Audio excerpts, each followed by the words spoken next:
Welcome back to another week of EBA podcast. Today, Nick Davies is with us to talk about coaching. Hello, Nick, and thank you for joining us for today's episode of EBA Consulting Podcast. Awesome, thank you. I'm super excited to be here, Hubert. With over 20 years of experience in financial services, what was the trigger and what made you realize that you would like to change your career and focus on coaching? Made me sound old. 20 years is a long time, isn't it? My trigger was a few things. It doesn't really feel like a trigger for me. It's more like a stacking of things which finally got me to a threshold of making a change. It probably started with when I lived in the Philippines and thinking about what is it I really wanted from life. I left to go traveling for a while before I started back working again. Back in 2008, 2009, because I didn't really have a direction. And it's stacking on top of those things to finally get to a point and say, look, what do I want?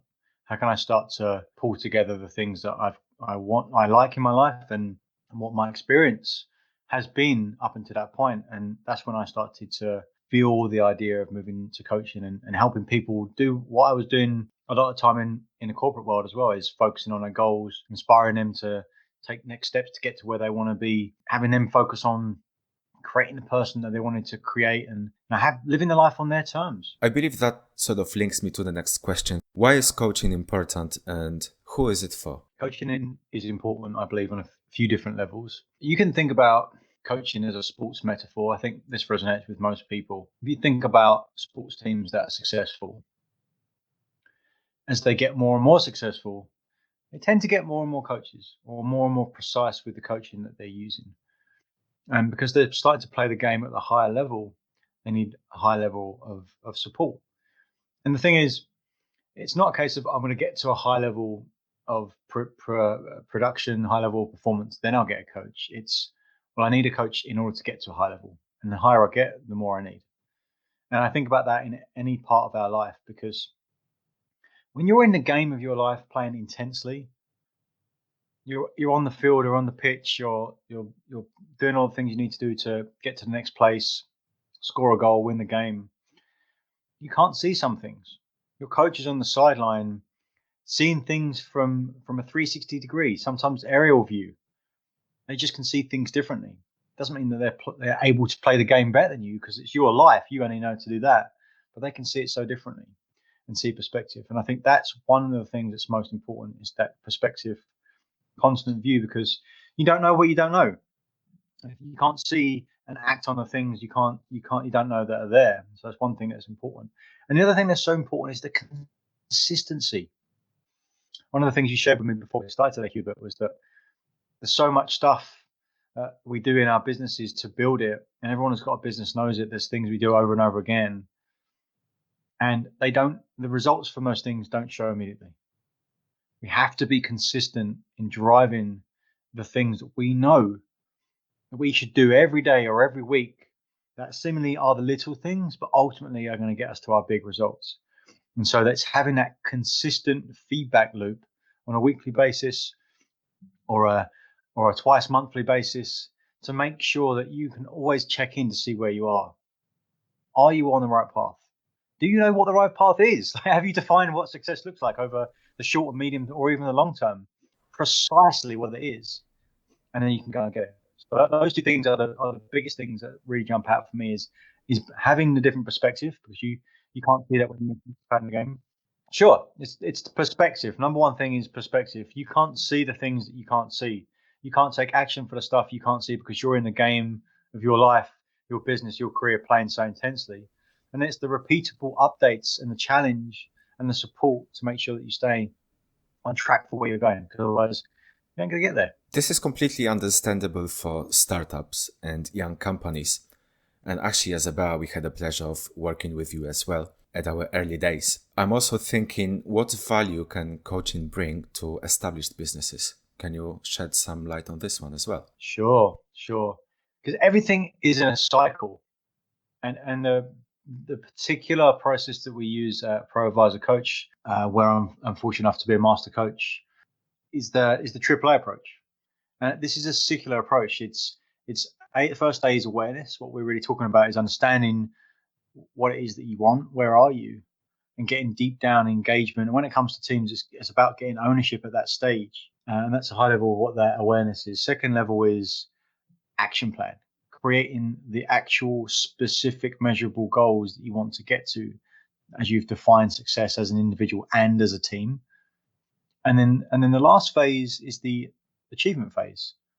And that is the repeatable process of doing things that once you've got it dialed in, and it takes a while, once you've got it dialed in to actually get to the results you want. And then when you get to the results you want, once you've broken through that ceiling of complexity, once you've made it to that next step, you're back to that awareness stage. Where do I want to go next? Because we're always hitting these ceilings of complexity. We have to break through them to go to the next level. And companies are the same. There's a life cycle of a company overall. You can think of it like a human. You can think of it like once you create a new company, once you take on some risk, it's born. You have an infant of a company, and that company again goes through a process of going from a toddler to going from a small child to going to an adolescent to going to a teenager to getting to a place where they're fully grown, and then also to a place where you can start to go down the other side. You can start to age. You can start to stop to innovate and move to a place where the company ends up dying. So these are all different stages of where a company is, and each different stage demands a different level of focus. And coaching is, I believe, and I know I'm biased because it's what I do, I believe because I see it day in and day out, that coaching is absolutely of key importance in all of these different areas. And the format that it takes tends to be different. It's different depending on the company. It's different depending on the stage of their life cycle of that company overall. But we're always in this cycle, in this AAA cycle, and we're constantly moving forward. So if it's a startup, and some of the work that we did is just getting clear about where we want to be collectively as a team. What is the goal here? We might be able to say in a conversation, yeah, this is where we want to go. But once you get that down on paper, 9 out of 10 times it's different disagreements. And if that's not dealt with up front, then that can cause big problems down the line. So it's getting off to running, to understand and agree where we all are. How do we want to do business? How do we want to communicate with each other? What really is our goal? Who do we want to serve? Where do we want to get to? And then as you start to grow, as you start to expand and start to get to a different level, then the focus is different. But we're always in that cycle. Yes, and I think it's an interesting comparison of the business to a human being. But I also think it's like a reciprocal relationship. And I think it can really work both ways. So that things that, for example, some of us or we do very well professionally, not necessarily really applying the same or similar principles to our personal lives. And vice versa. We can be chasing our own personal development, but maybe there is still something more that we could do in our professional sense. And I think for me, at least, working with you, it enabled me to be more consistent. So instead of just letting myself be in a specific role, I could decide what is the role that I want to be in and how I can apply my different experiences just in the most general sense. And I think it's a really good approach, especially in the business sense, because something that you already mentioned is looking for or creating the purpose and creating the vision and mission statement, like you say, but in a meaningful way. Is really important. And now a lot of businesses will be facing the challenge of transitioning their careers or maybe recreating their professional identity. And I'm just thinking, obviously, the reasons for the transition or change could be different. It could be intrinsic or extrinsic. But what can you say is the best way or how we could control circumstances and create opportunities during the times of change? Yeah, absolutely. And ultimately, it just comes down to one simple thing. And it sounds simple on the face of it. And we want to be as simple as possible, because when it's simple, we can actually do it, because complexity is the enemy of execution. And simply, it's your mindset. If you believe you can do something or you believe you can't do something, then you're right. In the current environment, there are some challenges that we didn't expect. And if you focus on what could go wrong, if you focus on the fear, then that's what you'll get. Because what we focus on is what we get. And if we focus on, okay, well, what happens if my customer's going to go away? What if I have to shut my business down? What if I get furloughed from my work? What if my salary gets cut? What if I'm not needed anymore? What if the company's not making any money? What if my business can't operate? You focus on that, then your energy is going to go towards that. You just get more of that, more of what you don't want. And that ends up looking like taking action that doesn't really make any sense, frantic action that doesn't really get us anywhere. I think the opposite is to focus on the opportunities, focus on the possibilities, to ask questions like, well, wow, this is interesting. What opportunities have come up now that wouldn't have come up before? What doors have opened that I really didn't expect to open up? How can I capitalize on this? Where do I want to be? How can I come out from this, not just surviving, but even better than before we started, even better than my expectations for the year were? And just that focus changes everything. You start to look at those things, and those things start to appear from you. So it just comes down to you have a choice. Do you want to focus on what you don't want or what you haven't got? Or do you want to focus on creating more, being more, and growing? Mm-hmm. So how do you then manage change and uncertainty? So it's a situation by situation basis, but it comes from that point, right? It comes from a place where you're either being resourceful or unresourceful. And if you decide that you're going to be resourceful, you say, okay, here's this change that's coming up. Here are my options. What do I want to do here? And if you focus on, well, this is not what I want. Why did this happen to me? There's no possibilities here. Then that's what you'll get. And so in an esoteric example, it's just deciding we want to focus on what you can control, do the things that you can that are in front of you, or do you want to focus on what could have gone better if the situation was different? I think you touched on a crucial point here with shifting the focus to the things that you are or you have within your control. And I'm also thinking about it, obviously, in terms of the aviation industry and how affected it got. And I was also thinking about how businesses can support their employees during this sort of adaptation and all the change that is going on, and doing that while also changing the business itself, because there are some things that need to happen, whether we like it or not. And then I was thinking whether such a total change, is it even possible to handle? But I think with what you said, it's just a matter of identifying really the things or the levers and the handles that we can push and pull on. And this is how you just start taking things one step at a time. Does it make sense? Yeah, crystal clear. Focus on what you can control, for sure. Take one step at a time in the direction that you want to be going. And that's all you can do. One thing that we many times talked about, and this is what we are working on, back in the days, it was the power of habits and daily routines. Could you please tell us why it's so important whenever you are working towards your goals? Back in the day, absolutely. It's so important because what you do all the time is what you are. It can't be any other way. It can start with something small, but it's going to stack into something that's much bigger. If you think about your day as one 24-hour period, each thing that you do the most of in each of those hours makes up the most of what that hour is, and then therefore it makes up the most of what your day is. And if once every hour you're going to go to the fridge and eat a chocolate bar, you're going to get a good idea of what that person looks like, how that person feels. If once every hour that person is deciding that they're going to watch a 10-second or 2-minute inspirational clip on YouTube, you can tell what they're going to be like as well, right? And that's an extreme version of looking at that every hour, but think about how you stack that through your day. If you've got, and just keep with the 24-hour thing because it's easy to figure out. If you were using one of those hours to work out, so that's once in your day you work out. If you use one of those hours to work on your business rather than just in your business, or 2 of your hours to do that, if you're focused on doing what you want to do in terms of building the relationships with important people in your life in 2 or 3 of those hours, you could start to see how those stack throughout the day. Think about like a circle. Each one of the points around the circle, of course, is an hour, just a clock. And then have you got a positive habit or a negative habit in each one of those hours? If you've got, most people start with a kind of mix, right? And you could see a balance between how are you balanced towards the negative or balanced towards the positive? And it just takes one little thing. And this is why the small things are so important, Hubert. It's like that. I'm going to decide that instead of getting up at 7:00, I'm going to start getting up at 6:00.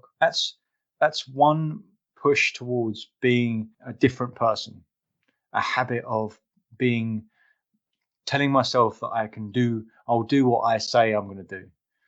And as you can start to expand that through the day, it gets even more powerful because you can start one on top of one on top of one, and the sum of all of them is greater than the single parts. It is a great example of understanding our own behavior, really. And I think one of the biggest benefits of working with you, Nick, was that you helped me put things into perspective.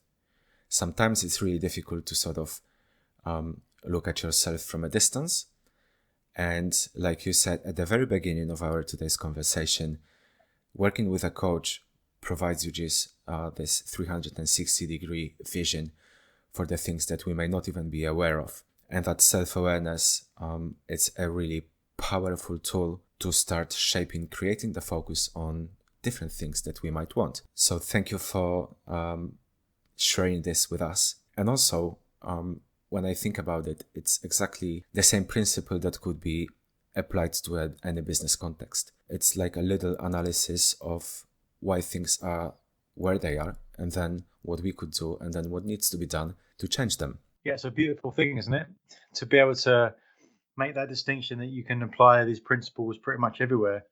And that's what's so great about principles, right? And that's why as people, we have patterns and we do things over and over and over again. Because if we didn't, and that's really useful, because if we didn't, we'd have to relearn stuff all the time. Imagine you had to, every time you brush your teeth, you had to relearn how to brush your teeth. That would probably take a lot of time, a lot of your mind space as well. So the patterns of understanding, like muscle memory, thought process memory, we know how to do these things. It's really helpful. The difference is the intention. Are you using on creating patterns that you want to have that enhance your business or your career or your quality of life in your personal life? Or are you unintentional about the patterns? Because if we don't do, and here's the thing that's really important, if we don't continually push towards the things we want, the default is that they get worse. Working out is a great example here, Hubert. You know this well. If you skip the gym for a month and then look at yourself in the mirror, are you going to look better or worse? In my case, it's definitely the latter. I don't have it easy. Depending on what your focus is, of course, it can change. I get it. But the point is, if you leave something alone, it doesn't get better by itself. You have to be intentional about making it better. The default in our world is that things get worse. That's not bad. It's just the way it is.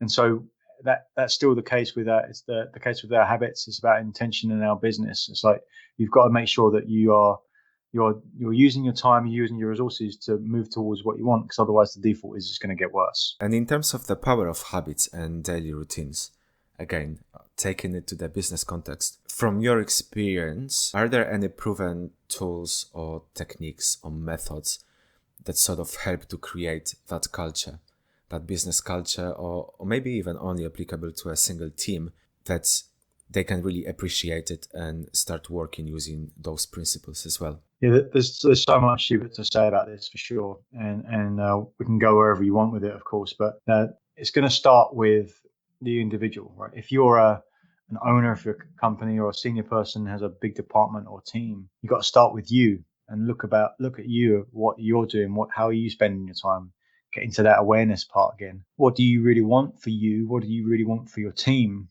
And then just be honest about where you are. Don't judge yourself for it, but just say, look, this is the reality. I'm not doing the things I should be doing.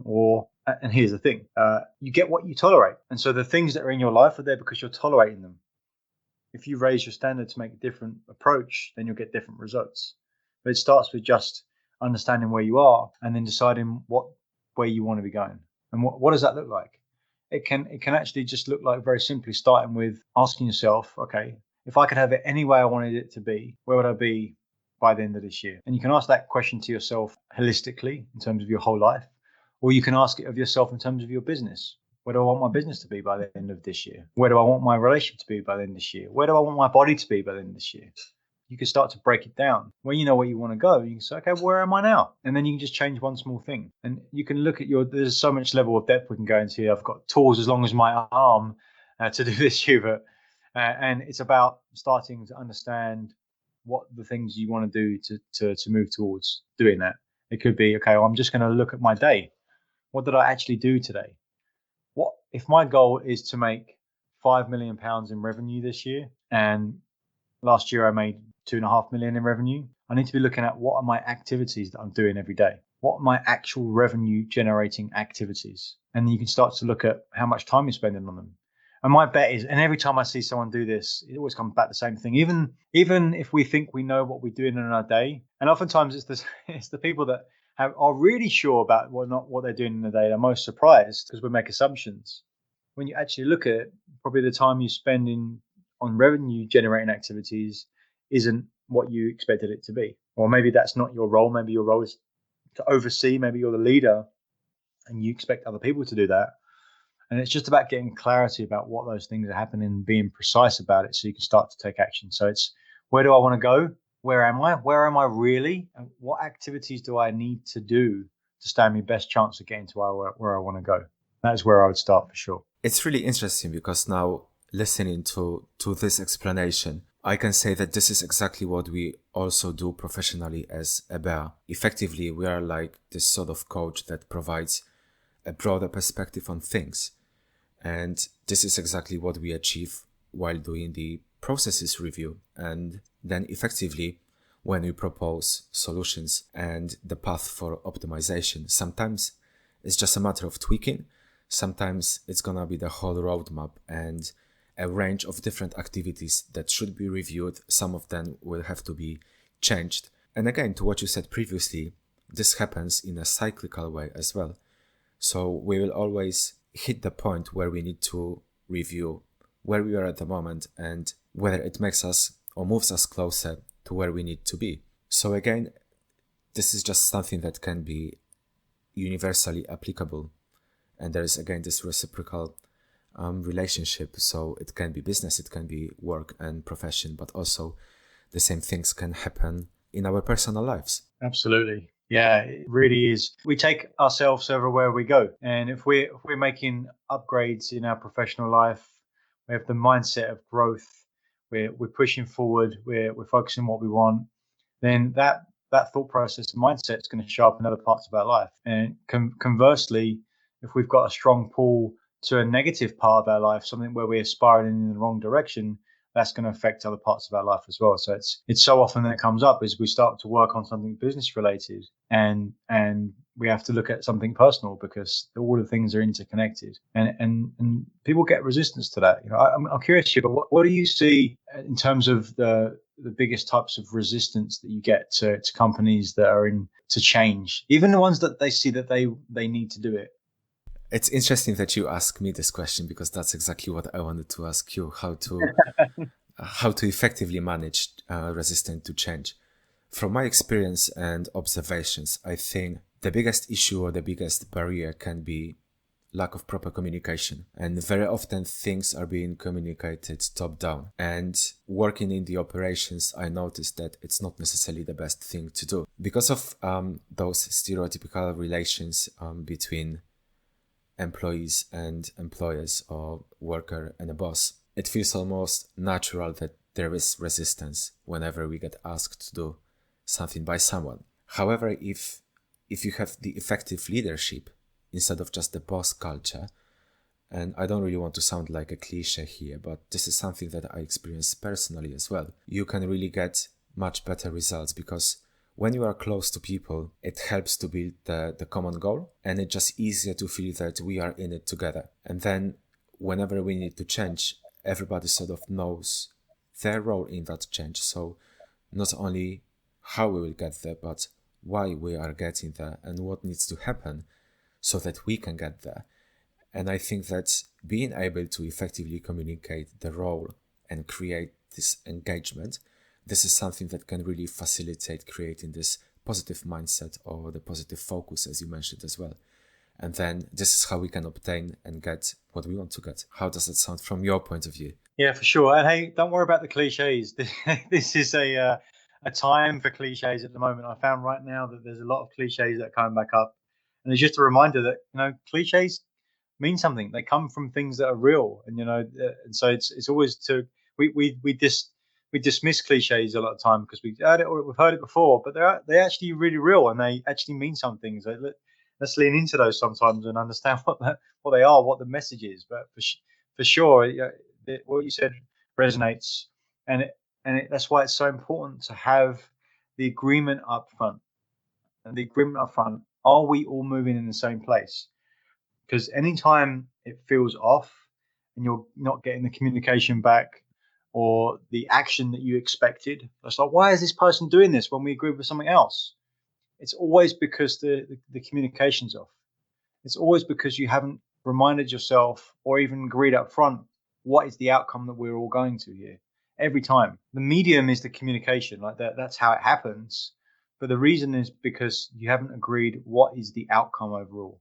Now, whether that's something that you're trying to get done over a period of a day or a week or a month or a year or 5 years or longer, it's still the same thing. It's just more impactful the longer it gets. Because even if you think about this, even if you start at the beginning of the year and there's a team of 5 people, 10 people, you'll get in a room and you spend a day really getting clear about what is success for that company by the end of that year. Everyone is completely on the same page. We've got it clear. Now, you've got a year. So people go off and start doing the things they're responsible for.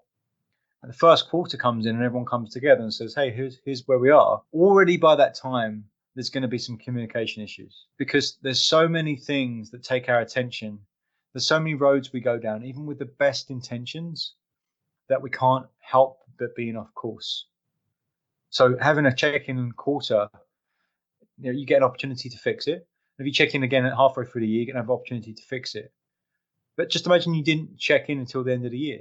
Even if everyone's crystal clear where they were on that beginning of the year, by the end of the year, they're going to be all over the place. It can't not be the way. We're always moving in directions. So we constantly need to check in. And that's the power of coaching, is that you need to have that check-in often. Listen, if you check once a year, you're going to have bad years. If you check in once a month, you're not going to have bad years. If you check in once a week, you're not going to have bad months. If you check in once a day, guess what? You're not going to have bad weeks. That's really powerful, isn't it? Really is. It really is. It's think about going on a flight from New York to London. Now you can extend this analogy a lot, and I love to do it because it's fun. But just think about it from the point of when you've got the plane in the air, it's taken off from New York, it's flying to London. Once you get up there, you set the course for London. What's the plane doing the whole time? And it's relevant because we're talking about aviation. And it's relevant. I appreciate this reference. Yeah, you like cool, man. You set the course, but the computer on the plane, what it's doing all the time, it's constantly making little adjustments. It's always adjusting its course just a little bit. It's so small that you're on the plane, you don't even know, but you're constantly adjusting. Because if you only checked in halfway through, you're going to end up in Africa or somewhere else you didn't expect to be, because we always get off course. It's the constant check-ins that we need. If we leave it alone, it gets worse, not better. Just one last thing before we finish. I would like to ask you to summarize everything that we discussed and sort of highlight key takeaways for all of us here to be mindful of in both personal but also professional contexts. We covered a whole bunch of stuff, which is really cool, and it comes down to principles. First of all, the principle of asking yourself, what is it that you want? Starting at the beginning. Starting at the beginning of asking yourself or your team, depending on your context, where do I want to be going here? And getting aware about where you are without any judgment. If you dive straight into the actions, oftentimes you haven't got clear about what you want. You end up getting frustrated and say, hey, it never works for me. So start with that point, because we can only build on success. And I would say, if you're thinking about takeaways, and it's always was about takeaways, how can we make this actionable? I'd say stop, take some time, because how often do most of us actually get some time to take 30 minutes, take an hour to actually think and ask ourselves those deep questions? It's not happens much, right? Either we've got something that we've arranged work-wise, we've got a friend or a family commitment, and the rest of the time there's distractions available for us. So if action, I invite people to spend, even if it's just 30 minutes, to sit down and with a pen and paper or a blank screen and just ask yourself, what do I really want? If I could have it any way I wanted to have it, what would I really want? Not what can I get within the bounds of what I think is reality, but what do I really want? And then just take one action, just one small thing that you could do to move yourself in that direction and start the momentum train. It already makes me feel more motivated. So thank you very much again for joining us today. It's been a pleasure to talk to you, Nick. Pleasure, all mine. And to our listeners, thank you for joining us once again, and we hope you enjoyed this episode.